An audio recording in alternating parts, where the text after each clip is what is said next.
Je m'appelle Nina Ramen. En 3 ans, j'ai emmené mon entreprise de 0 à 1 million d'euros de chiffre d'affaires. Ce que je pensais être difficile sur ce chemin, c'est vendre mon produit, manager des équipes et apprendre la finance. En réalité, ce qui a été difficile, c'est la solitude. Parce que quand on est dirigeante, plus on monte et moins on a le droit de montrer ses doutes. On a une équipe qui compte sur nous, on a des clients à servir et on a des fournisseurs avec qui négocier. Et les seuls endroits que j'ai trouvés où il y avait des personnes comme moi, c'était des boys clubs. Des lieux où il y avait que des hommes qui venaient m'expliquer mon propre travail et qui comprenaient absolument rien à ce que je vivais. Alors depuis 1 an, chaque mois, j'organise des dîners d'entrepreneuses. Je sélectionne 2 entrepreneuses de haut niveau qui viennent chacune avec une problématique. Et pendant une soirée, on s'aide les unes et les autres sur nos business. C'est ce qui m'a permis de prendre les meilleures décisions pour mon business. Alors ce podcast n'est qu'un prétexte pour avoir encore plus de ces conversations. C'est un endroit vulnérable, authentique, où on apprend. Parce qu'on est à la fois des patronnes, des dirigeantes de nos vies professionnelles, mais aussi de nos vies domestiques, et que parfois, on a envie de s'allonger sur le divan. Bienvenue dans le divan des patronnes.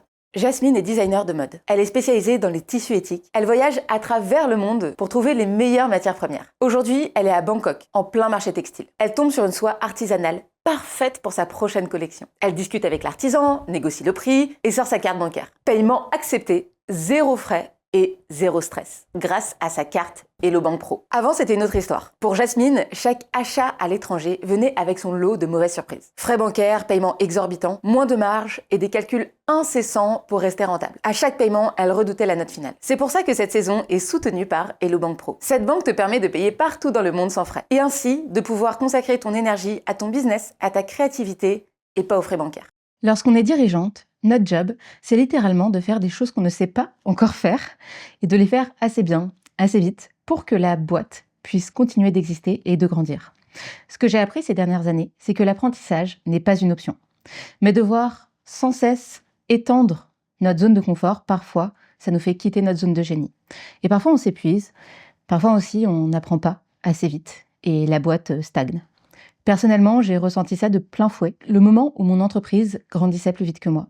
Depuis que j'ai lancé Ramène ta fraise, chaque année, on fait x2, x3 en croissance. Alors, j'ai dû apprendre successivement le marketing, les ventes, la production, la structuration, le recrutement, le management et même l'investissement. J'ai absorbé de nouvelles compétences juste pour pouvoir absorber la croissance. Alors, en décembre 2024, j'ai compris que la croissance, parfois, surtout quand elle est rapide, peut venir aussi avec son lot de côtés obscurs. Et c'est comme ça que j'ai créé le divan des patronnes. Ici, j'ai envie de questionner d'autres femmes sur comment construire des modèles de croissance qui soient écologiques pour nous, comment certaines ont appris à dire non parfois à la croissance, et comment d'autres, au contraire, ont réussi à grandir aussi vite que leur entreprise. Et parmi ces femmes, il y a Annabelle Bignon, une femme aussi passionnée par l'apprentissage que moi. Elle pense qu'il faut sans arrêt apprendre à surfer la vague du changement. Et qu'il faut apprendre, à tel point qu'elle en a fait une entreprise, Maria School, en clin d'œil à Maria Montessori. Maria Schools avec un S d'ailleurs. Annabelle, tu as commencé en 2017 en fondant John Lyon, l'école de l'ère entrepreneuriale à l'époque dans l'écosystème The Family. Cette boîte a ensuite poursuivi et tu as lancé Maria Schools, un campus qui accompagne les entreprises dans le développement des compétences de leurs collaborateurs d'une part, et d'autre part, tu accompagnes aussi les particuliers grâce à 3 écoles, Lyon, l'école de l'IA maintenant, Maestro, l'école du produit, du product, et Indigo, l'école de la RSE. Annabelle, avec toi, j'ai envie de parler de comment on s'assure de grandir personnellement à la même vitesse que sa boîte, comment on grandit, on apprend en tant que fondatrice et dirigeante, comment le faire aussi vite que son entreprise, comment orienter ses choix de croissance aussi, en fonction de ce qu'on apprend et de qui on devient, et comment on fait grandir une équipe capable de suivre chacune de ces étapes, parce qu'on ne doit pas seulement se faire grandir, mais aussi faire grandir les personnes qui sont dans nos équipes. Annabelle, un énorme merci d'avoir accepté mon invitation sur le divan des patronnes. Bienvenue. Comment tu vas? Merci, Nina. Ça va bien. Je suis très contente d'être là. Merci à toi de me recevoir. On attaque directement Vas-y. avec la première question. Comment toi, ton rôle, on parle d'apprentissage beaucoup, comment ton rôle il a évolué entre le moment où tu lances John Lyon en 2017 et aujourd'hui Maria Schools qui est tout un écosystème, un campus, un écosystème d'école. Ton rôle il a évolué comment entre le point A et le point B? En gros, mon rôle, il a évolué. En fait, je suis passée au début, je faisais tout. Tu fais un peu ce que tu décrivais tout à l'heure, mais tu fais la compta, je faisais surtout les ventes. Je me souviens très bien, tu commences, tu vas vendre. Et je me souviens y aller au culot aussi, parce que tu n'as jamais fait et tu dois persuader des grands groupes. En plus, j'allais vendre à des grands groupes, que tu l'as déjà fait, que ça va super bien se passer, que tu as l'habitude, etc. Et une fois que j'avais vendu, je faisais tout l'opérationnel. Et donc après, une fois que l'opérationnel était fait, donc j'étais en formation, je suivais tout ce qui se passait, j'étais avec les clients, etc. Voilà, trou dans la raquette parce que j'avais pas vendu pendant que je m'occupais de l'opérationnel. Donc je repartais sur le terrain à vendre. Alors, voilà, c'était un peu un enchaînement. Et aujourd'hui, je dirais que j'ai plus un rôle d'orchestration. J'ai encore un rôle très terrain, mine de rien. Mais en fait, je m'occupe beaucoup moins de ce qui fonctionne et je m'occupe de lancer les nouveaux projets plus. Dès que c'est nouveau, je me mets dessus, je mets les mains dans le cambouis, j'essaie de déblayer, on va dire. Et en fait, je suis un peu moins seule, on est une équipe aujourd'hui. Donc évidemment, j'ai pu déléguer. Il y a des choses que j'ai complètement arrêté de faire, typiquement, je ne vends plus. J'ai plus jamais d'élèves au téléphone à qui je vends la formation. Ou encore, franchement, ça pourrait me dire de le faire pour aller tester, mais voilà. Et j'ai plus de rôle de vente que j'avais au tout début, on n'a pas le choix. J'arrive en fait dans la vente que dans les moments où il y a un brief et il faut y répondre. Donc j'ai un peu trouvé mon terrain de jeu qui est celui de la pédagogie. Ok.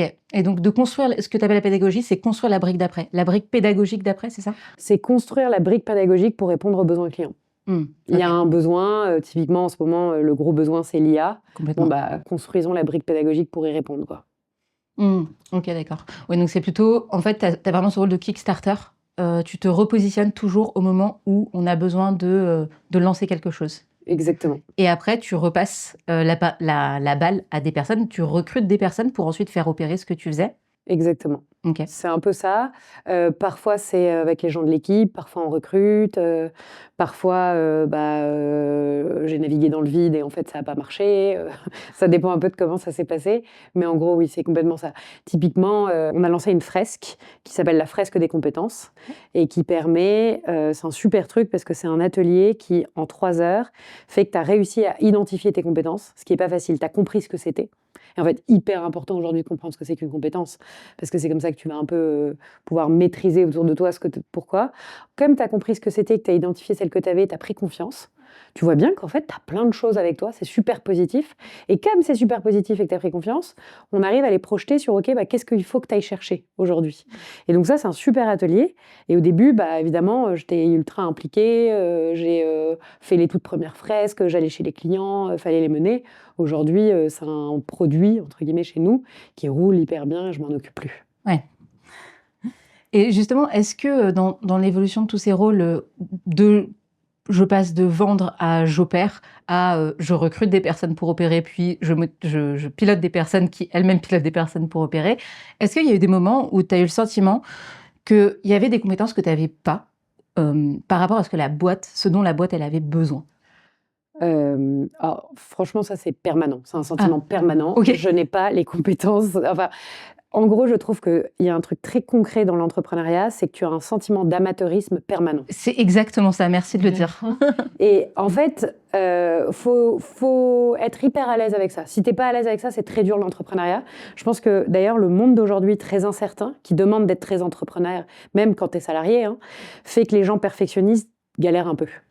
Parce que quand tu es entrepreneur, c'est ce que je décrivais là, tu dois déléguer que ce que tu sais faire. Ce que personne ne sait faire, tu le prends. Donc, tu apprends. Tu vois, typiquement, j'ai dû au début faire la compta. Parce qu'il faut comprendre comment ça se passe, etc. De toute façon, t'as pas. Le jour où j'ai compris, j'ai délégué en connaissance de cause. Il y a plein de choses comme ça. Et donc, et je le dis encore aujourd'hui, les sujets que je prends, c'est les sujets durs. C'est les sujets. Donc, moi, j'ai ce petit sentiment quand même à chaque fois je les ai pas, les compétences, il faut que je les développe. D'où le fait quand même que derrière, c'est fatigant. C'est c'est fatigant et en même temps, quoi de plus agréable que d'apprendre? Enfin, moi, je trouve. Du coup, tu peux jamais te dire que t'es pas en train d'apprendre. Après, parfois, oui, tu as des sentiments de stagnation, où tu te dis, mais là, je suis encore en train de bloquer là-dessus, je vois bien comment je peux me débloquer. Mais je pense que je ne sortirai pas, tant que la boîte va grandir, et j'espère qu'elle va grandir, de ce sentiment d'amateurisme, parce qu'au fur et à mesure qu'elle grandit, je dois prendre des nouvelles responsabilités, et donc des choses que je sais pas faire. Et comment tu deals justement, comment en termes de confiance en toi, quand tu es toujours en train de faire des choses où tu es pas performante quelque part, parce que Ouais. tu apprends, la définition de l'apprentissage, c'est de rater, d'échouer, de faire des erreurs, de recommencer, d'y arriver. Comment est-ce que tu fais pour garder confiance en toi dans ce contexte-là, en faisant toujours des choses où tu n'es pas assez bonne, par définition? Bah, déjà, parce que, en fait, quand tu fais, déjà, moi je dis toujours, apprendre c'est faire. Ouais. Et faire, c'est mal faire. Donc celui qui arrive à faire bien du premier coup, il n'y arrive pas. Mais en vrai, la grande différence aujourd'hui, je trouve, que tu peux faire avec ton voisin, avec ton concurrent, c'est de faire. Et il y a beaucoup trop de blocages parce que je vais analyser, je vais me dire j'ose pas. Et rien que le fait qu'on ait fait, même si effectivement tu te dis ah, ça aurait pu être tellement mieux. Typiquement, la première version de la fresque des compétences qu'on a sortie, peut-être qu'elle n'était pas parfaite. Mais en fait, le fait de l'avoir sortie, déjà pour moi, c'est une énorme fierté. Waouh, on l'a fait, tu vois les premiers trucs des élèves. Donc moi, déjà, je me satisfais énormément de putain, je l'ai sorti. Ouais, c'est produit, quoi. C'est produit. Et honnêtement, alors oui, il n'est peut-être pas complet, mais il est bien pour l'instant. Et donc ça, je trouve, tant que je suis alignée, que je vais écouter ce que me dit la personne en face, que tu vois, je vais me nourrir du feedback, de choses comme ça, et que je vois qu'est-ce qu'on peut améliorer, bah, ça me va. Parce que je peux agir dessus, je peux améliorer. Donc oui, la première version n'était peut-être pas parfaite, mais j'y suis allée. Et moi, je suis hyper à l'aise. Je trouve que c'est un peu anormal, et surtout dans des écosystèmes entrepreneuriaux, de ne pas faire les choses complètement parfaitement. Mais en revanche, si tu les fais sincèrement, en étant authentique et avec toujours la volonté ou en tout cas, moi, je suis persuadée que ce qu'on fait, on apporte de la valeur. Je ne sais pas comment dire. Et puisque je suis persuadée de ça, bah oui, à côté, peut-être que mon discours n'était pas exactement au bon niveau, au bon endroit, mais j'y suis allée avec qui je suis, et à partir de là, je suis plutôt à l'aise avec ça, moi. Et je sais que dans mes équipes, on m'a souvent dit que j'étais très cool avec l'erreur. Parce que je me dis, bah, en fait, le mieux, c'est une phrase qu'on dit beaucoup chez Maria Schools, mais on dit, franchement, je préfère que tu t'excuses plutôt que tu me demandes la permission. Parce qu'il faut y aller, il faut faire, il faut. Mais quand toi, tu as besoin de prendre du temps, que tu as besoin de tout analyser, d'être baqué, et que je pense que c'est pas un environnement dans lequel tu peux forcément t'épanouir. Moi, je m'épanouis parce que je m'épanouis dans l'action. C'est hyper. Je T'as pense. toujours été comme ça ou c'est quelque chose que tu as développé, le fait de mettre ta valeur plus sur ce que tu fais et ce que tu produis plus que l'idée de la perfection? Je pense que je l'ai développé au contact d'entrepreneurs. Moi, donc, je travaillais en conseil en stratégie. Bah ouais, c'est ça. Donc, il est l'inverse de faire. C'est ça. L'antithèse. Et franchement, à force de faire des slides et des Excel, je trouvais que ça me manquait. Alors, c'est hyper intéressant. En vrai, tu touches des sujets super, je rencontrais des gens géniaux, puis ça m'a appris plein de choses. Mais tu es frustré parce que tu n'es pas sur le terrain, et donc tu as l'impression, bah faites ça. Bah ouais, mais en fait, tu le fais pas, donc tu te rends pas compte que c'est pas si simple.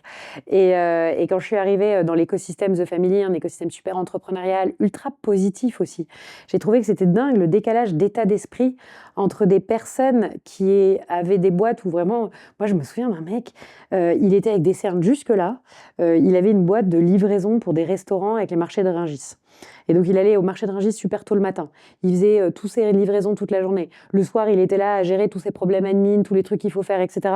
Et il avait un sourire jusque-là, trop heureux et tout. Et je me suis dit, mais qu'est-ce que c'est, tu vois? Et cette espèce d'envie de déplacer des montagnes, c'est ce que je trouve qui est sollicité par l'apprentissage. Le mec, il apprenait tous les jours, il rencontrait plein de gens, il était dans un tel alignement que là, ça marche. Et c'est comme ça que j'ai voulu créer Maria, pour se dire, en fait, ça peut marcher. C'est ça ce qu'il faut aller chercher dans la formation, c'est que les gens retrouvent cette espèce de joie, quoi. Ouais, de joie de faire. Et ce que je retiens de ce que tu dis, c'est ce qui fait la différence entre les bons entrepreneurs et entrepreneuses, et surtout celles qui sont heureuses, c'est celles qui se font et qui se confrontent à ce qu'elles font, qui sont dans leur boîte et dans leurs produits, et pas forcément dans le monde des idées, où c'est là où on va se mettre à douter. Est-ce que j'ai la bonne cible? Est-ce que j'ai le bon produit? Bah oui, mais en fait, tu peux te poser cette question très longtemps. Rien ne t'apportera une meilleure réponse que d'aller faire toc toc, qu'est-ce que tu penses de mon produit? Et justement, toi, est-ce que dans toutes les compétences que tu as dû apprendre, avec cet état d'esprit, tu as une routine au quotidien pour apprendre des nouvelles choses? Est-ce que tu t'organises des moments? Est-ce que tu lis des livres? Comment est-ce que tu fais pour apprendre concrètement? Bonne question. On dit souvent en plus que les cordonniers sont les plus mal chaussés. Donc quand tu es chez Maria, moi je vous dirais que j'apprends plus dans le flow. j'ai pas de routine, mais j'ai quand même quelques petites choses que j'ai mis en place. Ok. La première, c'est que je trouve qu'en fait, si tu tries ton LinkedIn, ça peut être une très bonne source de formation et d'information. Donc, j'ai quelques personnes clés que j'aime bien, que je suis, et je sais que je vais aller lire ce qu'elles partagent, etc. Tu as 1 ou 2 newsletters, pareil, pas plus. Parce qu'en fait, il y en a tellement des biens. Il faut choisir en fonction du moment laquelle tu as envie de lire, sur quoi. Donc ça, c'est dans les un peu rituels. Et on a chez Maria Schools mis en place, enfin vraiment un truc tout simple, mais sur notre Slack, on a un brain. Tu sais, il est sur tous les Slack. Il y a le aléatoire, brain, je sais pas quoi, je sais même pas comment ils le disent en français. Et je vais toujours lire ce que partagent les gens de l'équipe, tu vois, qui mettent là-dedans. Qui Donc font ça leur me nourrit. curation, oui. Et après, moi, dans mon quotidien, comme je suis pas mal sur le terrain, je rencontre énormément d'intervenants, de profs. Et du coup, mon job, il va être d'apprendre avec eux parce qu'il va falloir que je les challenge pour être sûr que ce qu'ils font va répondre au brief que moi, j'ai eu du client.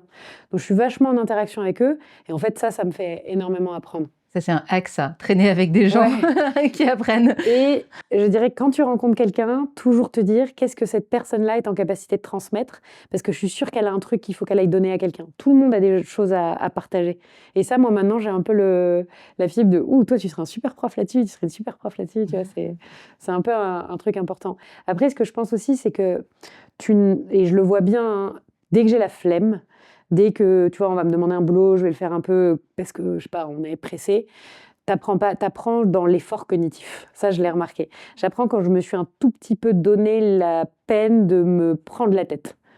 Et j'ai lu, je sais plus qui, alors malheureusement, j'ai plus le nom de la personne. Je crois que c'est un neuroscientifique qui dit que tu apprends, il faut trouver cette zone de difficulté désirable. Et j'adore la difficulté désirable. Parce qu'en fait, il faut jamais se mettre trop dans la douleur, parce qu'en plus, on se fatigue trop. Mais il y a cette espèce de moment où ça t'écorche un tout petit peu, tu vois. Tu vois bien que, je sais pas, ton cerveau, il est pas sûr d'avoir compris. Et quand tu comprends, parce que tu as fait l'effort, bah pour moi, l'apprentissage, il peut être que là. J'en suis certaine. Ouais, je suis d'accord avec toi. J'aime beaucoup ce que tu dis sur trier son fil LinkedIn et trier aussi ses newsletters, parce qu'on peut vite, au même titre qu'on peut aller dans des choses qui sont trop difficiles à apprendre, on peut être overwhelmed, tu vois, on peut être complètement. dépassé par le nombre d'informations qu'on a, tout ce qu'on peut apprendre. Et ce que je retiens, c'est tu passes finalement très peu de temps à apprendre. Peut-être ce que tu me décris là, c'est oui, ok, Dina, j'apprends un peu, je lis 2-3 trucs sur le Slack. Ouais. Mais c'est pas la majorité de ton temps. Par contre, la majorité de ton temps, c'est faire. Et cette proportion qui est de 20% j'apprends, 80% je fais, je teste, j'itère, je la trouve hyper inspirante, parce que dans ce que tu dis oui, j'apprends un peu, mais en fait, ce qui me fait vraiment apprendre, c'est l'itération, comme sur la fresque. Oui, d'accord, j'ai 2-3 trucs, mais en plus de ça, en fait, c'est l'implémentation qui fait l'apprentissage. Et justement, c'est quoi ton prochain step d'apprentissage? En ce moment, honnêtement, alors ça va peut-être paraître un peu bateau, mais il y a l'IA. Évidemment, tu as toujours des besoins de plus d'efficience, de comment tu fais. Et je trouve qu'il faut que je grandisse là-dessus, parce que moi, chez Maria School, je m'occupe beaucoup donc de l'interne, de nos clients, de l'expérience d'apprentissage qu'on va proposer. Et plus nous, on a de temps à donner à nos élèves, plus ton expérience, elle est bonne. Et du coup, je pense qu'on peut implémenter des choses au-delà en sachant bien utiliser l'IA pour nous. J'aimerais bien grandir là-dessus un peu. Est-ce que tu as une chose qui a été faite par l'IA dans ce contexte-là où tu t'es dit waouh, là ça j'aimerais le faire? Est-ce que tu as eu des petites pépites sur la gestion de l'IA où tu t'es dit ah oui, c'est parce qu'il y a eu tel cas de situation que je me suis dit qu'il fallait que j'utilise l'IA? Honnêtement, pour plein de choses. Là, en fait, aujourd'hui, on a repositionné notre école Lyon sur l'IA. Ouais. Oui, c'est ce que j'ai vu. Ouais. On forme au gross marketing, mais au gross marketing en utilisant des outils d'IA. Et là, tu te rends compte, mais nous, dans notre manière de faire du marketing, tu es là, ah ok, en fait, dans l'usage, dans la personnalisation que tu peux faire pour tes prospects, etc., on est à niveau, peut-être pas 0, mais 1 sur une échelle de 10. Et du coup, heureusement, on va se former à nos propres formations, comme ça, parce que nos experts sont évidemment bien meilleurs que nous. On prend des experts terrain qui... toi-même, tu étais prof et élève à l'époque du growth, qui était sans l'IA. Exactement. C'était 2017, non? Eh bien, ouais, figure-toi, c'est l'anecdote du jour. Effectivement, moi, j'étais pas du tout faite pour faire du marketing, ni l'entreprendre de manière générale. Je suis ingénieure en chimie à l'origine. Ah, j'avais oublié que tu Ouais. étais ingénieure en Ouais. Chine. Et j'étais Ouais. j'étais chasseuse de tête après, et donc j'ai pénétré le milieu du recrutement comme ça. Et, et pour la petite anecdote, je plaçais mes candidats, puis j'apprenais tout sur Internet. Mon mode d'apprentissage, c'est vraiment aller sur Internet, j'écoute tout le temps des vidéos. Puis il y avait une super boîte qui s'appelait l'école du recrutement, que je trouvais incroyable. Je leur ai dit, écoutez les gars, j'adore ce que vous faites, venez, je bosse chez vous. Donc j'ai bossé chez eux.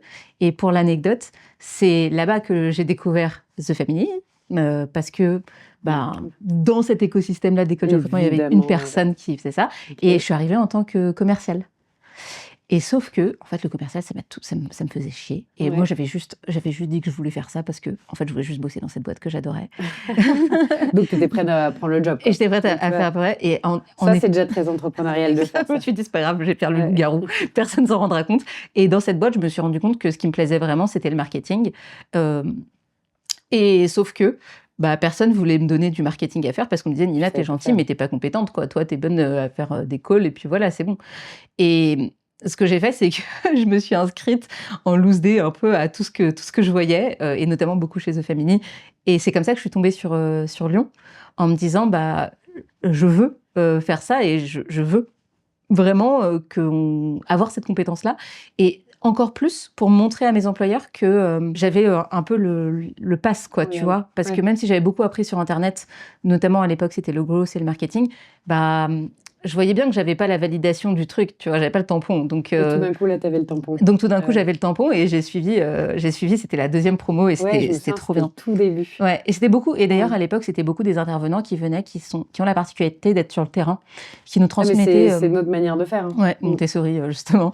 Mais ouais, c'est exactement ça. Et j'avais, j'avais adoré, Ouais, donc tu je étais avec recommande le plein de parcours. personnes qui eux-mêmes implémentaient ces techniques-là dans leur entreprise et qui viennent t'en parler, quoi. Exactement. C'est beaucoup plus concret. C'est ce qu'on fait encore aujourd'hui, ça, sur nos intervenants.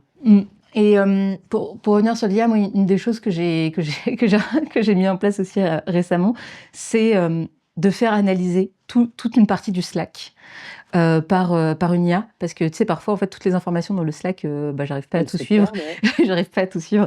Petite boule de vulnérabilité là, parce que c'est vrai que parfois il y a trop d'infos, ça va trop vite. Et Ça, moi, j'ai la même. Hein. voilà. Et donc j'exporte et je dis non, mais dis-moi en tant que chef d'entreprise toutes les décisions qui sont en suspens, celles qui sont prises et tout. Donc ça, c'était ma petite utilisation de l'IA. C'était riche. Ouais, en fait, ce qui est ça prend pas des décisions pour toi, par contre, ça te fait un état des lieux de ce qui a été. Et tu vois ce que tu as laissé passer, Exact. ce qui est en suspens aux personnes. Mais c'est trop bien. Alors, et donc, ce que je fais, vu qu'on n'a pas Slack, nous, on a WhatsApp. Donc, on fonctionne tu peux le pratiquement faire que aussi sur avec WhatsApp. WhatsApp ? Et ce que je fais, c'est que j'exporte. Tu as un bouton pour exporter ta conversation WhatsApp. Donc, j'exporte carrément la conversation WhatsApp. Et tu mets. Je l'implémente dans ChatGPT. Maintenant, j'ai un prompt spécial. Et dans le prompt, ça me dit. Ah, mais attends, t'es calé, hein. Les décisions. Pas mal. Ça me donne les décisions. Et aussi, ça me donne même les personnes qui sont en difficulté. Ça dépend des moments, il y a toujours des personnes un peu moteurs et puis des personnes qui sont parfois plus en difficulté. Et donc, en fait, ça me donne aussi les points d'alerte des personnes en fonction du vocabulaire qu'elles utilisent, etc. Je lui dis, dis-moi s'il y a des gens qui sont frustrés, parce qu'en plus, moi, je suis pas très bonne à analyser les émotions des gens. Donc, dans ce contexte-là. Et donc, donc ça m'aide. Tu sais que l'utilisation numéro 1, je lisais, de ChatGPT et tous les outils, c'est de la psy. Et en ce moment, c'est vachement de psy. Et donc, j'ai une copine, dont je ne citerai pas le nom, ChatGPT, c'est son psy, et elle parle avec lui en conversation vocale. Arrête, elle lui dit, comporte-toi comme un coach. Et le ChatGPT lui a fait des espèces de mini-exercices de dev perso à faire tous les matins. Mais non, mais c'est une très bonne manière, typiquement, tu as envie d'apprendre quelque chose, plutôt que tu demandes à ChatGPT, voilà, je voudrais avoir progressé là-dessus, est-ce que tu peux me construire un cours pour que j'y arrive ? Et il te le fait. Hein. Ouais, c'est clair. C'est assez incroyable. Hein. Voilà, donc on n'est qu'au début, comme tu dis, et la partie. Je sais que c'est la brique que j'ai envie de creuser. Là. Ouais, et moi surtout sur la partie gestion d'équipe. En fait, sur la partie nombre d'informations qui se passent dans notre équipe et qu'on n'a pas forcément le temps d'absorber nous. Et pareil sur les Slack des clientes, tu vois. Ouais, c'est un super bon truc. J'avais pas pensé comme ça, mais oui, il y a un vrai truc à aller choisir. Et oui, et nous, on a une obsession qui est un peu la collecte de données, de comment se sont passées nos formations. Parce que c'était bien du début, l'accueil à ça. Et je pense qu'aujourd'hui, on l'analyse vraiment manuellement. Et on est bête. On devrait beaucoup plus utiliser l'IA pour nous donner des signaux faibles qu'on ne voit pas. Nous, c'est une de mes utilisations les plus Fortes. Ouais, les plus fortes, ouais, Ouais, vraiment. forcément. Mais ça, tu vois, je peux prendre bulle de vérité parce que Vas-y, boule. le faut absolument qu'on le fasse, ou en fait, on se reparle dans 3 mois et je te dirai encore, il faut que je le fasse. Voilà. Et je vais te donner un autre truc aussi qui est l'ambition que j'ai, c'est aussi toutes les connaissances et les compétences, parce que Ramène ta fraise, tu sais, c'est un peu le même système que Maria Schools. On a des personnes qui viennent opérer sur notre accompagnement qui est sur LinkedIn. Et ces personnes-là, parfois, elles répondent aux clientes en direct ou Bien via sûr, X ou Y questions. moyen, tu vois, ce qui est normal, un canal question. Et après, tu peux aussi récolter à la fois les questions les plus fréquentes, mais aussi la matière qui t'a été donnée par ton experte, tu vois. Complètement. Et avoir des FAQ un peu Exactement. mieux, pas les mêmes questions. Exactement. Bref, voilà. Donc Oh là là là là. c'était mon Non, mais t'as exploration du raison, moment. et c'est complètement, c'est marrant, j'ai eu on est en plein dans ces conversations-là en ce moment, tu vois. Ouais, Comment on fait pour utiliser ça? Parce que de l'autre côté, toi, tes équipes, toutes ces questions-là, parfois c'est super utile qu'elles y répondent, parfois au bout de répondre 10 fois pour un truc, tu te dis si seulement il y avait une réponse toute faite, ou un FAQ que t'envoies. Ou un petit robot. Ou un petit robot, exactement. Et on passerait du temps sur des choses encore plus utiles. C'est clair, Mais il exactement. faut répondre pour l'instant, donc Bien faut sûr, répondre. bien sûr, il faut répondre. Et je trouve que du coup, l'humain se concentre sur la relation et beaucoup moins sur quelque chose qu'il a déjà fait plusieurs fois et qui n'a pas forcément de valeur. Et moi, le constat que j'ai observé, c'est que ça permet aux gens de se concentrer là où il y a beaucoup de valeur, c'est-à-dire la création du lien et peut-être moins de répondre, comme tu dis, 10 fois à la même question. Je te propose qu'on passe à la deuxième partie et merci d'avoir partagé le fait qu'on est en constant apprentissage. Et là, tu l'as hyper bien incarné. Parfois, on teste des trucs. Tu disais tout à l'heure que tu étais toujours sur la brique d'après, sur la construction du prochain produit en fonction du besoin du marché. Comment tu décides aujourd'hui qu'est-ce qui mérite d'être scalé, qu'est-ce qui mérite d'être productisé et qu'est-ce qui mérite d'être abandonné? Comment tu fais cet arbitrage-là? Alors, c'est une question de tous les jours, hein. C'est pas facile. Un de nos premiers critères, c'est quand tu as quelque chose qui fonctionne bien et que tu n'arrives pas à grandir parce que sinon tu épuises les équipes. Et donc, l'énergie de l'équipe, comment ça va, c'est un de nos signes de là, ça veut dire qu'on n'a pas de scale. Ça veut dire qu'on n'est pas en capacité de grandir quand bien même. Donc là, on se dit, OK, comment on réfléchit pour être un peu moins manuel, un peu moins du sur-mesure et avoir peut-être des outils d'IA ou je ne sais quoi qui va nous aider à cette partie-là pour se dire comment on fait mieux les choses. Donc je pense que déjà, ça, c'est pour moi un des premiers signes, évidemment. Et ensuite, c'est toujours vérifier, OK, on a envie de scaler ce produit-là, mais est-ce qu'on a suffisamment de poches de croissance? C'est toujours un peu les deux signes. Mais pour nous, en tout cas, là, et c'est un des sujets en ce moment, en train d'essayer de rationaliser nos process pour se dire comment on est capable d'absorber plus de croissance sans épuiser tout le monde, parce que c'est vraiment la grande question. Et donc, on est en train de regarder ce qu'on fait et comment on le fait pour voir comment le faire mieux. Et donc, je pense que le critère de faire en sorte que les équipes aient toujours le sentiment d'être au bon endroit au bon moment, sans s'épuiser, est pour nous un des signes. Justement, est-ce que tu as déjà dit non à de la croissance parce que tu sentais que le curseur des équipes, il n'était pas au vert, tu sentais que ça tirait un peu sur la corde? C'était déjà arrivé? Non, enfin, est-ce qu'on a dit non à de la croissance? En disant: «Là, ça va pas passer», tu vois? Oui, si, ça a dû nous arriver de dire on décale. Dans ces cas-là, on a plus décalé dans le temps. Genre, c'est pas le moment, là, on pourra pas l'absorber. Ou typiquement, ça nous est déjà arrivé de prendre des freelances pour nous aider à des moments donnés. Et surtout dans ces cas-là, quand on voit, on essaie de. Parce que t'as quand même, quand tu es une petite boîte, tu pas spécialement envie de dire non à de la croissance. Mais ce que tu fais, c'est que dans ces cas-là, on réalloue les rôles. OK, dans ces cas-là, comment je peux aider? Parce que là, il n'y aura pas la bande passante sur ce niveau-là, mais on a envie de prendre ce projet quand même, donc comment on fait? Donc c'est plus un peu ça qu'on réalloue en permanence pour se dire comment on fait pour absorber. Et après, c'est plus savoir dire non à des projets qui ne sont pas assez générateurs de valeur, pour le coup. C'est pas dire non à la croissance, c'est plutôt dire non à ça qui, en fait, te prend du temps alors qu'il y a moins. Et ça, c'est parfois plus difficile, surtout quand tu t'y es mis à vouloir le construire, etc. Tu as plus le comment je change qui est plus difficile, je trouve. Est-ce que tu as un exemple, par exemple, sur ça où tu t'es dit: «Oui, là, je sais que j'ai envie de le faire, mais je sais que ça mettrait en danger la stabilité, la croissance», ça peut être, ça Qu'est-ce qui s'est... Comment ça s'est passé? Est-ce que, sans forcément peut-être nommer les choses, mais... En fait, on a fait toujours ce qu'on voulait faire pour mettre la croissance. Après, typiquement, on a su arrêter des projets qui, en fait, étaient ultra time-consuming et en plus cash-consuming. Ouais. Et ça, c'est difficile parce qu'au début, tu as mis de l'argent. Je peux te donner l'exemple, c'est la tech. Typiquement, on était dans une idée, un moment, sûrement, dans notre évolution de Maria Schools, de dire il faut absolument qu'on développe notre propre produit Maria, qui fera que Maria est une EdTech un peu, tu vois. Ok. En se disant, il faudrait que nos élèves, les plateformes sur lesquelles ils font le e-learning, plus tout ce qui fait qu'ils peuvent s'inscrire, avoir leur planning de cours, plus les profs qui nous retrouvent, ce soit sur un seul et même outil qui sera notre outil propriétaire parce que, tu vois, on veut créer notre asset. Sauf qu'en fait, je suis pas tech, mon associé n'est pas tech et c'est hyper difficile. On a investi, on a commencé à se couper une main, se couper un bras et en fait, c'est difficile parce qu'en plus, tu donnes plein d'espoir à l'équipe. Ouais, on va avancer, vous inquiétez pas, on va avoir ce produit miracle. En fait, ce produit miracle, il est évidemment jamais arrivé parce qu'on n'arrivait pas à le gérer, parce que quand tu n'as pas de connaissances, tu vois, en tout cas, ça ne fonctionnait pas. Et je suis, avec du recul, assez fière. Pas parce que, bon, évidemment, on a fait plein d'erreurs, mais on a su à un moment se dire, qu'est-ce qu'on fout là? Stop. Ah, c'est trop On bien arrête ça. de croire qu'on va faire de la tech Ouais. et on va, en fait, il y a un super truc. En plus, on forme dessus qui s'appelle le no-code. Il y a des super outils. On va les utiliser à fond et on va, en fait, se les approprier. Et heureusement, on a su arrêter de développer par nous-mêmes, etc. Mais on était rentré là-dedans à fond, tu vois. Et ça nécessite un peu forcément un peu de temps. Tu sais, ta tête dans le guidon, tu vois pas le truc.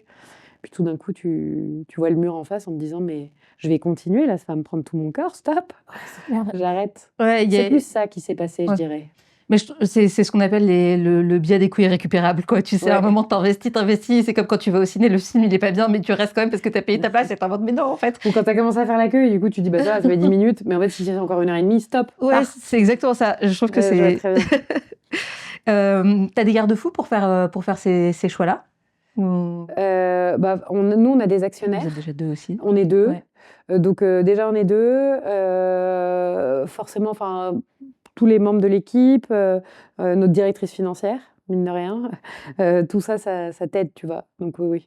T'en as un qui te dit ça. Ouais, qu'est-ce qui se passe là sur tes investissements Et surtout savoir écouter. Je trouve que c'est ça aussi. C'est quand t'as plusieurs personnes, il y en a qui se disent non, j'y vais à fond. Et puis ouais, savoir aussi se dire ouais, j'ai plusieurs personnes qui m'ont dit que c'était pas une bonne idée. Ouais, et puis je pense surtout qu'il y a une chose qui est très forte chez mon associé et moi, et vraiment en toute humilité pour le coup. C'est on a une immense... en tout cas, je dirais que d'ailleurs, on l'écrit chez Maria, il y a toujours marqué quand tu rentres chez nous sur les murs, « Check your ego at the door ». Et en gros, c'est vraiment... On a un ego très bas. Donc la remise en question, aucun problème. On va l'écouter avec plaisir. Alors peut-être que c'est un biais féminin pas bien parfois, mais on est très à l'aise pour tout le temps se re-questionner. Est-ce que ça, on le fait bien? Tu vois, typiquement, il y a un truc, on se repose toujours la question de nos rituels chez Maria. Est-ce que ce rituel, il a lieu d'être? Pourquoi on fait ce meeting? Est-ce qu'on n'est pas trop nombreux en face? On fait des rôtis à chaque fois, un truc comme ça. Alors ça peut paraître un peu fou, mais en fait, c'est aussi, on n'est jamais persuadé de détenir la vérité, plutôt le contraire. Donc non, on est très à l'aise sur la remise en question et ça. Après, évidemment, on est pleine de convictions. De toute façon, tu n'avances pas. Mais, ok, tu m'interroges sur est-ce que je peux le faire différemment, je vais t'écouter. Sans le prendre mal. D'ailleurs, vous avez un processus de feedback, y compris auprès des équipes, pour faire en sorte d'être toujours aligné sur le fait que, par exemple, la réunion a apporté de la valeur. C'est ce que tu avais déjà raconté, pour le coup, et que j'avais entendu, qui m'avait énormément inspirée, qui est, en fait, on donne à l'équipe, on a des attentes envers elle, mais il est aussi normal qu'elles aient des attentes et qu'on les écoute. Qu'est-ce que ça crée comme culture d'entreprise, ça ? Je pense que ça crée une culture d'entreprise où on essaie le moins possible, mais bon, d'avoir des bruits de couloir. C'est-à-dire que vraiment, les choses sont dites, très alignées. Attends, mais tu vois, on essaie de plus possible d'éviter la conversation à la machine à café. Et donc, en fait, c'est pour ça que, typiquement, tout manager et évidemment Agnès et moi, dans chaque meeting, plutôt que de dire tu peux me donner un feedback. Évidemment que ton manager, il t'en donnera. Enfin, super, trop bien, non, je vois pas. Donc, si tu dis, est-ce que s'il te plaît, tu peux me trouver 3 points d'amélioration qui fait que, un, on travaillera mieux ensemble, deux, on fera ça. Et tu demandes 3 points, tu vois. Tu demandes pas comment. Tu dis, trouve-moi. Bah là, putain, il t'en trouve. C'est pas toujours agréable, mais au moins, la personne, de toute façon, tu lui as demandé, il faut qu'elle t'en trouve 3. Et c'est hyper bien. C'est des petites techniques qu'on a mis en place qui fait que les choses sont dites et qui fonctionnent. Alors après, évidemment, c'est un muscle et il faut tout le temps demander, tout le temps le faire.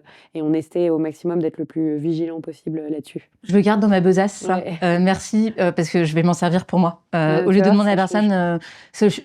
évidemment qu'on a toujours envie que les personnes disent ce qui ne va pas parce qu'on veut s'améliorer. Et je pense que tout entrepreneur veut faire mieux. Mais c'est difficile Ouais. d'obtenir des vraies infos. Et donc, cette technique du « est-ce que tu peux me donner 3 points que je peux faire pour X, Y, Z ?» Merci, je le mets Ouais, dans ma poche. Ça, tu vois, un point sur comment on pourrait travailler mieux ensemble, un point sur quand on communique, tu voudrais que je communique comment. Et là, tout d'un coup, comme tu aiguilles sur ce que tu veux précisément, ça donne des billes. Oui, c'est trop intéressant. Je reprends cette conversation qu'on avait sur orienter sa croissance. Donc, tu m'as dit que vous aviez testé des choses, devenir une EdTech, vous êtes revenu en arrière. En revanche, vous avez quand même développé 3 verticales, donc avec Lyon, Maestro et Indigo, exactement. Quand on fait le choix de développer une autre verticale, comme tu l'as dit, ça demande du temps, ça demande de l'énergie. On tire aussi sur les équipes. Totalement. Ouais. Et comment est-ce que vous avez passé les steps de la croissance? Comment vous avez financé les différents steps sans que ça craque? Alors, généralement, on est assez opportuniste. Quand Ouais. on voit que peut y avoir, on nous demande des choses de plus en plus, on est tout le temps, au contact du terrain. On parle avec plein de monde, et du coup, un de nos rôles, on considère, c'est de sentir les choses au bon moment. Et typiquement, c'est comme ça que, tu vois, Lyon, qui est notre école historique, tu en as parlé au début, on sentait bien que l'école de l'ère entrepreneuriale, la mode, start-up, entrepreneur, c'est pas que c'est fini, c'est que maintenant elle est installée, ça y est, tu vois. Et donc, comment tu te maintiens, puisque tu dis que tu es l'école de l'avant-garde, à l'avant-garde. Et on a réussi à faire, aujourd'hui, Lyon, c'est l'école de l'intelligence artificielle. Et donc, comment tu remets les choses, tu te repositionnes. Ouais, tu repivotes les équipes, en fait, quand c'est dans ce... Exactement. Et ça, c'est pas forcément facile pour les équipes, Ouais. parce que entre le moment où tu le dis et le moment où tu le fais, il y a toute une zone de flou. Et t'es jamais à l'aise dans le flou, personne. Donc toi, tu as le droit de l'être, c'est ta boîte, t'es entrepreneur, mais pour tes équipes, vivre du flou, c'est l'enfer. Et donc ça, c'est vraiment quelque chose où il faut être hyper vigilant, attention, toujours les mettre à l'aise. Et donc nous, nos choix, on les fait sur, en fait, est-ce que ça a du futur? Est-ce que du coup, une fois qu'on l'aura lancé, ça va être maintenu et tu prends pas l'énergie de l'équipe pour rien? Tu vois, c'est des choses sur lesquelles on fait vraiment attention.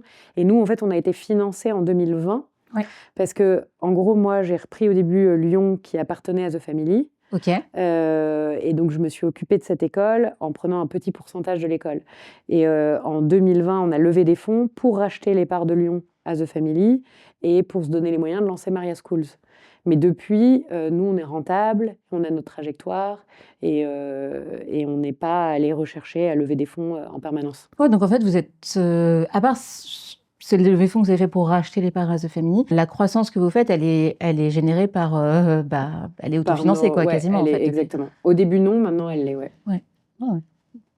Et c'est grâce aussi à la manière dont tu arrives, c'est ce que tu disais, à faire évoluer l'équipe, à la faire pivoter. Tu parlais tout à l'heure de zone de flou dans laquelle nous on peut être, qu'on est totalement d'ailleurs. Hein. Incertitude. On est totalement dans l'incertitude et pourtant il faut transmettre une vision. Oui, c'est ça. Il faut transmettre une vision malgré le fait que nous sommes pleines de doutes. Et personnellement, je pense, et d'ailleurs je vais mettre une balle de vulnérabilité pour ça, mais personnellement, je ne me trouve pas très à l'aise dans cet exercice d'être moi-même. Je t'aurais bien vu là-dedans, moi. D'être moi-même pleine de doutes et toujours et pourtant d'être un rocher solide. Alors, le rocher solide sur le moment, je le trouve difficile, je trouve assez facile, mais ce que je trouve difficile, c'est de ne pas perdre de vision, parce que je trouve que les doutes créent du trouble dans la vision et ce à quoi l'équipe se rattache, c'est souvent la vision. Comment toi tu gères ces zones de flou? Parce que ton rôle chez Maria Schools, c'est surtout d'être sur le terrain avec les équipes, donc finalement, c'est de ça dont tu es responsable. Comment est-ce que tu fais pour faire le lien entre la vision et le terrain et Ouais. tout le flou qu'il peut y avoir entre la vision qui va changer, peut-être évoluer, et l'implémentation dans l'équipe. Et toi, tu es le tampon, en fait, entre les deux. Comment tu gères ça? Bah, c'est pas simple tous les Tu as le droit de mettre des balles de C'est vulnérabilité. pas le plus simple. Allez, j'en mets 2. Bah, évidemment, on a déjà fait des... Tu vois, je te donne un exemple. On a eu à un moment la vision sur l'école du produit, Maestro. Ouais. On s'est dit, il y a un truc qui est en train de se passer, qui est en train d'arriver, qui est le no-code. C'est le début. Complètement. Donc, il faut absolument que, puisque c'est une école de product management, les products, ils utilisent de plus en plus les outils no-code, il faut aussi qu'on forme au no-code.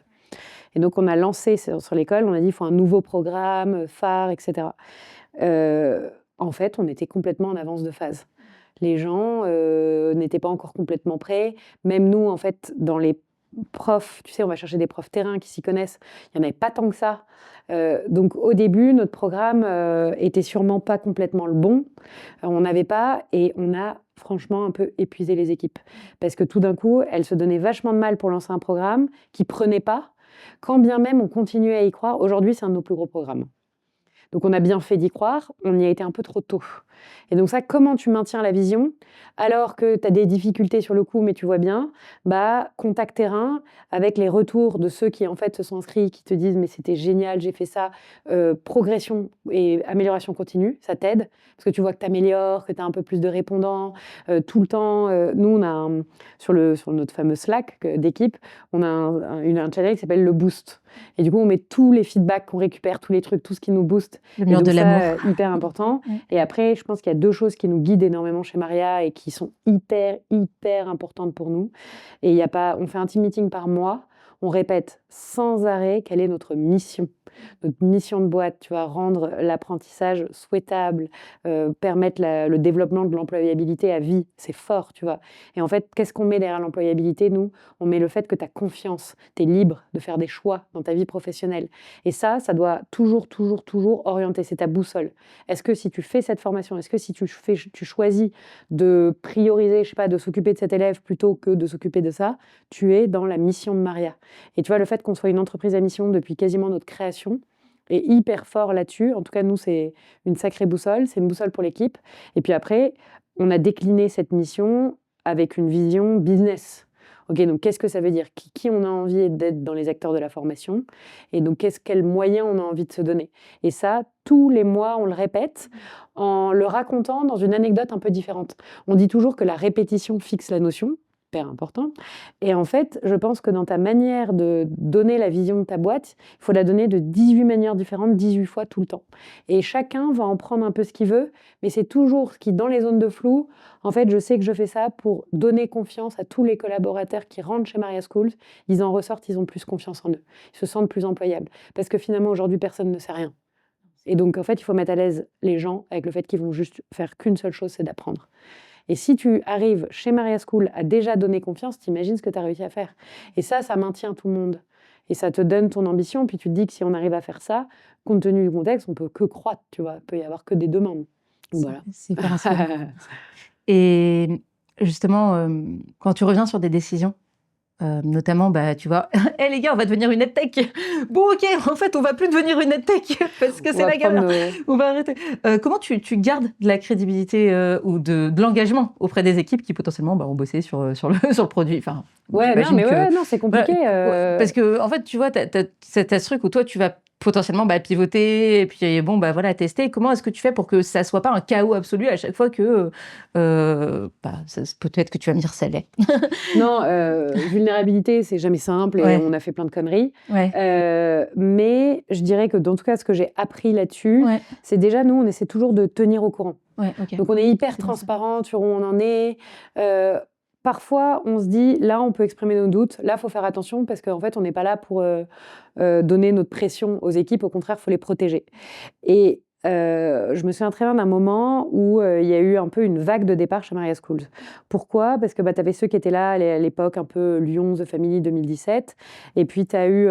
ensuite, on crée Maria. Évidemment, c'est plus forcément les mêmes personnes, etc. Ça fait partie, pour moi, de l'évolution d'une boîte. C'est jamais facile, etc. Et donc, on fait un meeting, on dit à tout le monde, venez, on en parle.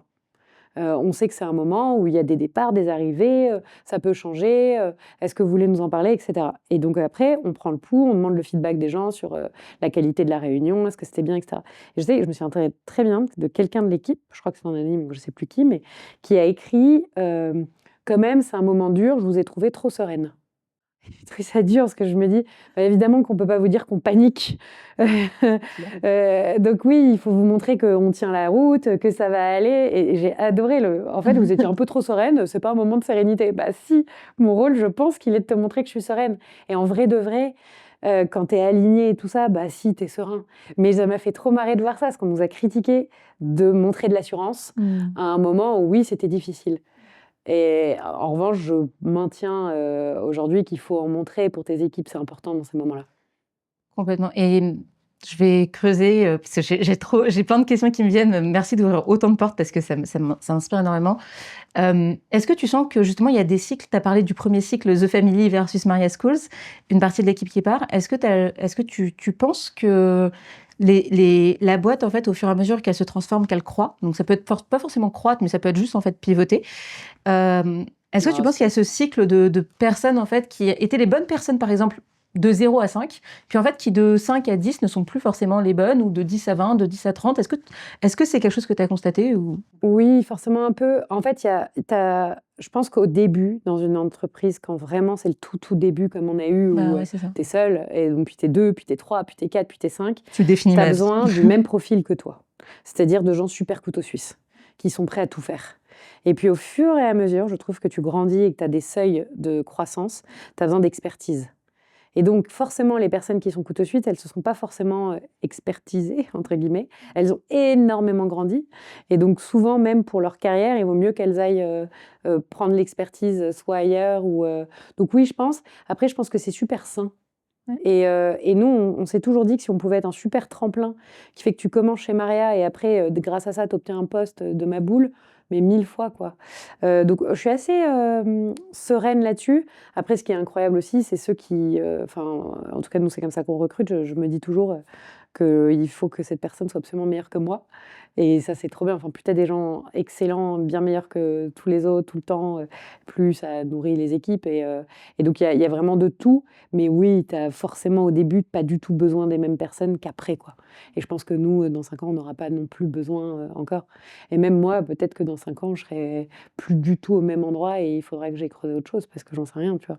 Là, je suis assez humble pour dire, je sais pas du tout. Enfin, j'espère que je serai encore la bonne personne ou en tout cas, j'essaierai de me mettre dans l'endroit qui fait que j'apporte de la valeur, quoi. Ouais, et puis puisque la mission de Maria School, c'est de créer de l'employabilité, les gens qui sortent de chez vous sont par définition employables. Donc finalement, en fait, qui partent n'est pas une fin pour eux ni pour vous, puisque la définition de ce que vous créez, c'est de créer des personnes employables dans pratiquement toutes les boîtes, tellement elles sont compétentes. Et donc, quelque part, c'est juste... ça continue, quoi. Et je trouve que c'est encore plus... ça crée des choses encore plus sereines, y compris de notre côté dirigeante manager, de se dire que même si on arrête une aventure, bah, en fait, la personne, elle continue d'avancer et nous, on continue d'avancer. Et puis, Exactement. Et tu vois, c'est pas une fin, tu vois. Et ça, je trouve que c'est très lié au développement des compétences, tu vois. Et il faut pas être nostalgique. Il faut pas être nostalgique. Non, et c'est dur de pas l'être, hein. Mais je pense que c'est un des piliers pour l'entrepreneuriat, ne jamais se dire que c'était mieux avant. Dernière question. On a vu à quel point tu avais changé, évolué, peut-être pas changé, mais en tout cas évolué au travers de tout ce que tu as appris. Est-ce qu'il y a des parties de toi que tu as dû... Tout ce que j'ai mal fait. Tout ce que tu as mal fait, puis délégué, une fois que tu savais le faire. La frustration ultime de l'entrepreneuriat. Est-ce que tu as dû abandonner des parties de toi, des aspects où tu te dis, bah, tu vois... je sais pas, j'aurais pu être une experte product.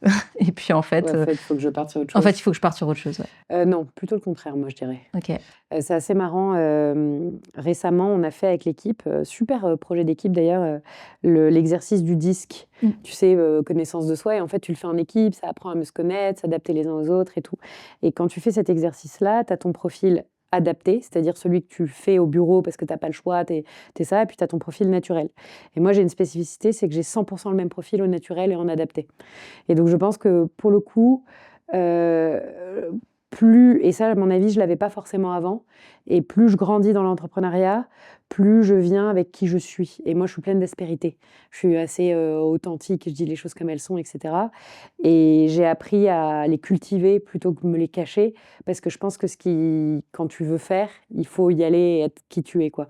Donc là-dessus, c'est plutôt un truc que j'ai envie de garder, tout en évidemment ne disant pas je suis comme ça, donc faites avec. Évidemment, j'essaie de faire des efforts et d'être une bonne personne, mais j'ai pas du tout l'impression de gommer quoi que ce soit, vraiment pas. Et en fait, si je gomme et que ça me ressemble tellement pas, je vais pas être bien, c'est pas du tout ce que je veux, donc non. Non, j'ai pas ce truc-là. Et où tu as créé la boîte qui répondait à tes aspérités? Oui. C'est-à-dire?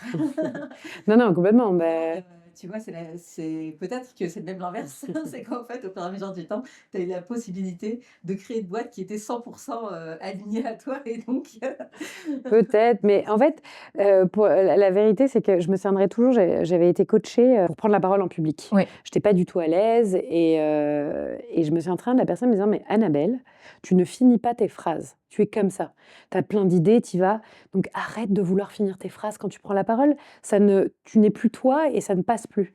Et moi, ça m'a enlevé une espèce d'injonction où je me disais tout d'un coup: «Tu prends la parole, il faut être hyper, et depuis, on me dit toujours: «Ah, tu es hyper à l'aise à l'oral, tu prends bien la parole». Tout à fait. Parce que j'ai arrêté de me mettre dans la tête qu'il fallait que je sois différente. Cette personne m'a mis hyper à l'aise avec si t'es toi-même, ça passera.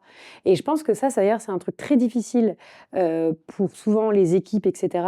C'est comment tu arrives à être 100% toi-même et à être, tu vois, qui tu es au boulot sans gommer. Parce que plus t'es toi-même, plus t'es bon. Plus il faut te mettre là où t'es bon et dans ta zone de génie, hein, mais... Et clairement, moi, quand tu me mets dans une zone où typiquement tu me fais faire de l'admin, etc., je suis pas sûre d'être dans ma zone de génie. J'en faisais au début, bah, j'en fais plus trop aujourd'hui, heureusement, tu vois. Ouais, parce que tu récupères l'énergie de la suradaptation aussi. Sûrement. Trop intéressant. Merci beaucoup, Annabelle. On est arrivé déjà à la fin de cette interview. J'aurais pu rester ici encore 1 heure, je pense, à t'interroger sur tout ton parcours. Merci pour tout ce que tu as livré. C'était passionnant. J'ai l'habitude d'offrir un objet qui me tient extrêmement à cœur à la fin du moment qu'on passe ensemble. Mais avant ça, je vois que nos boules de vulnérabilité ne sont pas du tout équilibrées. Tu en as 5 et j'en ai 2. Parce que je suis toujours un peu exagérée. Ouais, non, c'est... Alors vas-y, partage-moi. Ouais. Est-ce que tu as une question peut-être? Tu as une question, je peux y répondre. Toi, tu dirais que ta plus grande difficulté, elle est où là, en ce moment, pour toi en tant qu'entrepreneur? Ah bah, elle est totalement liée à toutes les questions que je t'ai posées. J'ai une boîte qui marche très bien et puis j'ai l'impression que pour passer à l'étape d'après, je dois tout transformer. Je dois transformer les gens qui sont dedans, ou leur donner de nouvelles compétences. J'ai l'impression qu'on est un peu, tu sais, on passe de bulle bizarre à air bizarre et tout change. Et donc la question que je me pose, c'est est-ce qu'il faut que je crée une nouvelle boîte ou est-ce qu'il faut à l'inverse que je me dise, bah non, moi je vais rester bulle bizarre, je vais rester à l'étape 1 de la croissance et je vais continuer d'exister comme ça. Ce qui me fait peur dans la deuxième étape, c'est l'énergie que ça demande de refaire des choses, le risque que ça demande parce que je pense qu'à ce stade-là, il y a des risques supplémentaires qu'il faut prendre, notamment internaliser certaines compétences. Moi, je n'ai pas du tout de CDI. Donc, en fait, au-delà de juste remettre en place de nouveaux process, c'est aussi accepter de prendre un risque supplémentaire. C'est ce que j'allais dire, en fait. Est-ce que tu y vas et tu retournes les mains dans le cambouis sur quelque chose, ou est-ce que tu restes à ce seuil-là qui, en fait, peut-être est le meilleur? Et en fait, il faut que tu arrives un peu à aligner ça sur qui, toi, tu as envie, Ouais, c'est ça. qu'est-ce que tu as envie d'avoir et qu'est-ce qui te rendra heureuse et va t'épanouir, quoi. Moi, je pense vraiment que c'est ça qu'il faut trouver. Depuis 4 mois, sincèrement, je suis dans la quête... je suis vraiment dans une... C'est très paradoxal, mais je suis dans une quête personnelle. D'ailleurs, c'est comme ça qu'est née l'Audience des patronnes. Je me suis dit, OK, Nina, t'es perdue. Il y a plein de gens. Il y a des gens qui ont réussi à croître. Tu vois, on a invité Déborah Guillotin, qui, elle, a un business model de franchise, tu vois. J'ai invité aussi Marjolaine, qui nous dit, non, mais en fait, moi, faire de la croissance, ça m'intéresse pas. Je veux juste faire de la permaculture et puis avoir un truc qui tourne un peu. Et puis, en fait, je vais pas mettre beaucoup plus d'énergie. Caroline Jurado, qui a fait un business model en récurrent, tu vois. Et la raison d'être du Divan des patronnes, c'est vraiment cette quête personnelle de, OK, en fait, à quoi ressemblerait la vie si je faisais tel ou tel ou tel ou tel choix? Et c'est trop difficile pour moi de prendre cette décision en ce moment et Ouais. aujourd'hui, parce que je n'ai aucune idée de à quoi ça ressemble en fait. Ok. Et donc je suis un peu dans ce moment-là où, contrairement à ce qu'il peut-être faudrait que je fasse, c'est faire, mais je suis épuisée, je me suis cramée en 3 ans. Et donc je me suis dit, bon, je peux pas faire là. Non, mais ça veut dire trouve quelqu'un Ouais. avec qui. Parce que moi, je sais que seul, c'est quand même plus dur. Mon associé, c'est mon pilier, quoi. Et donc là, voilà, là c'est ça, c'est la réflexion. Et c'est même des- mon équipe, hein. Ouais. Tu vois, une équipe sur laquelle c'est trop bien. Ben, on est arrivé à une limite de modèle de croissance. En fait, mon modèle de croissance, c'est une boîte qui est basée que sur des process. Par contre, il y a un process pour tout, un process pour épicer dans cette boîte. Mais ouais, je me Il y a demande un si seuil, ouais. il faut que tu choisisses. En fait, la prod, tu vois, voilà, je suis là. J'implémentais dans la prod, donc il y avait une ligne de production de personnes qui opéraient et qui étaient très bien. Et en fait, là, je suis au stade où il y a trop de monde en prod parce qu'on accueille, là, on a fait une promo à 140 personnes. Donc, on commence à avoir beaucoup de monde là et trop de gens ne peuvent pas être branchés à moi directement. Donc, j'ai créé une ligne intermédiaire, managériale. Et c'est pas un problème, mais cette ligne managériale est une ligne support, un centre de coût, et aujourd'hui en freelance. Et donc, à chaque fois que tu remets des nouvelles personnes, bah, tu perds, Tu en dois fait, tout réapprendre. tu repères, tu perds du support, tu perds des connaissances, etc. Et donc là, je me dis, bah, soit je baisse le modèle et je retourne dans un modèle où c'est moi qui fais opérer dans des lignes opérationnelles avec une personne en management, mais c'est OK. Ou soit sinon, bah, je pérennise cette ligne entre guillemets managériale et je pars du fait que, bah, voilà, on va capitaliser sur ça. Sur les connaissances, à chaque fois, tu apprends et tu grandis avec eux. Voilà, c'est ça. Et que ces managers potentiellement seront capables de créer, je sais pas, un autre bootcamp, tu vois, faire d'autres verticales. Choisir, c'est renoncer. Donc, de toute façon, il Voilà. va falloir que tu choisisses. This is my vulnerability, c'est ma vulnérabilité. Donc, et ça a donné la quête. Bah, peut-être qu'au moment où cet épisode sortira, je serai sortie de ces questions-là. Mais en tout cas, c'est le doute. Et je pense que ce doute-là, je l'ai transmis, pour le coup. Pour montrer ma vulnérabilité, je pense que j'ai transmis ce doute-là. Trop fort, tu dis, aux Ouais. équipes. Ouais. Ouais. Mais il faut protéger. Hein. Parce que Enfin, j'allais un mal, petit tu peu, vois. Je pense que j'allais mal. Moi, je me suis cramée, en fait. C'était trop vite, trop de choses. Et je pense que moi-même, en fait, j'ai frôlé le burn-out. Et du coup, j'ai dû moi-même prendre du recul. Et puis, en fait, en prenant du recul, ben, j'ai arrêté de parcourir 80% du chemin. Je me suis un peu mise en retrait. Et je pense que aussi, ben... Oui, mais pour du bien-être, et en fait, ça change Ouais, tout. pour du bien-être, tu vois. Donc Je pense là... que l'équilibre personnel est tellement important. Ouais, et c'est ce que j'ai cramé pendant 3 mois. Ouais, bah non. Et donc là, le modèle que j'ai envie de créer, c'est un modèle peut-être avec moins de cash, moins rentable. Peut-être que j'aurai moins d'argent à la fin du mois, mais je travaillerai raisonnablement et je me cramerai pas et j'arriverai à avoir des hobbies autres que... Bah voilà. Mais juste un truc dont j'ai pas parlé, et Ouais. en fait, en lisant tes questions, j'y pensais, et je pense que c'est un bon concept pour Ouais. ton podcast. Est-ce que tu connais, dans les arts martiaux japonais, on parle souvent d'ikigai, de choses comme ça, mais le Shoshin? C'est trop intéressant, il faut que tu regardes.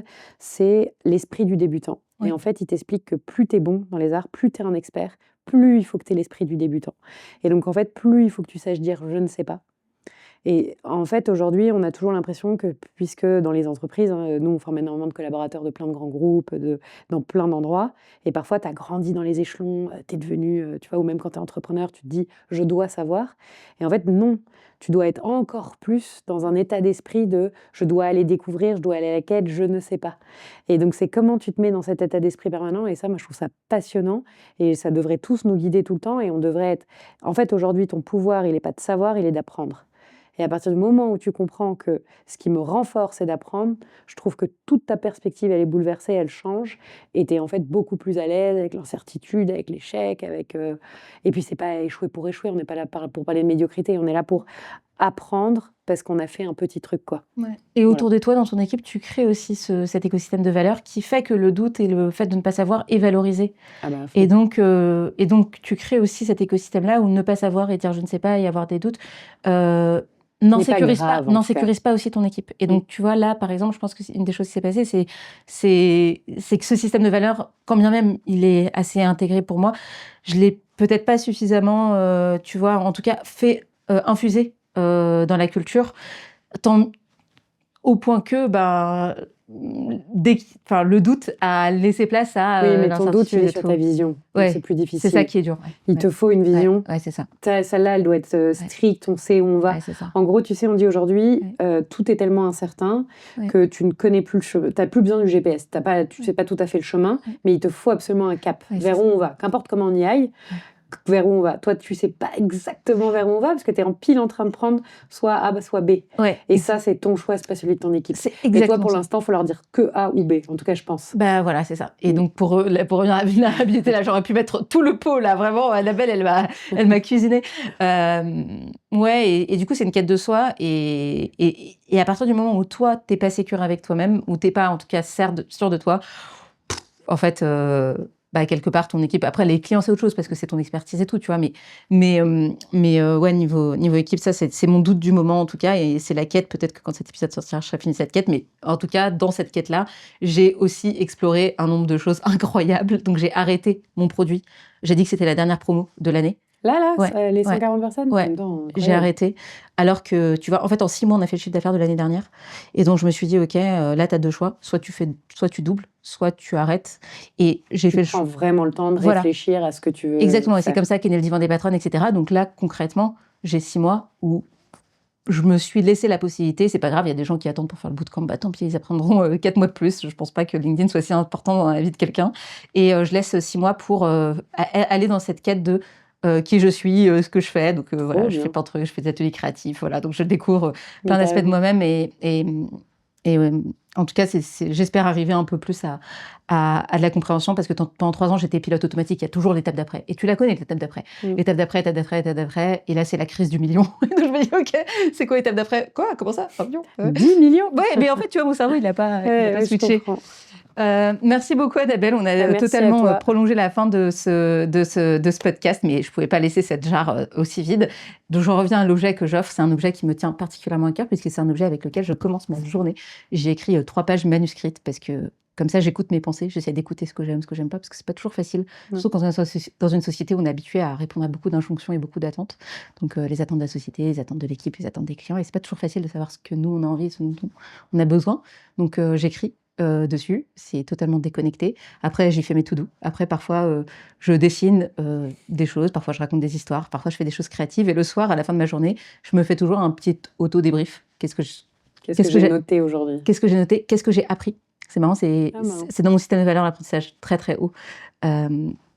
Qu'est-ce que j'ai appris? De quoi je suis fière? Et c'est un objet qui est totalement déconnecté et c'est un objet qui me tient très à cœur. C'est un peu mon doudou dans la vie. Et cet objet, c'est un carnet. Et donc, je t'offre trop bien un carnet. Moi, j'adore les petits carnets. Voilà, tu vois, en espérant que et en plus, il est beau. Trop bien, merci beaucoup. J'adore. Que ce soit un endroit de productivité, de créativité. Je vais essayer de m'astreindre à une petite routine. Merci beaucoup. Annabelle, où est-ce qu'on peut te retrouver? LinkedIn. Oui. Moi, c'est vraiment le canal sur lequel je communique. Sinon, j'ai pas trop de réseau. D'accord. Et Annabelle Bignon sur LinkedIn.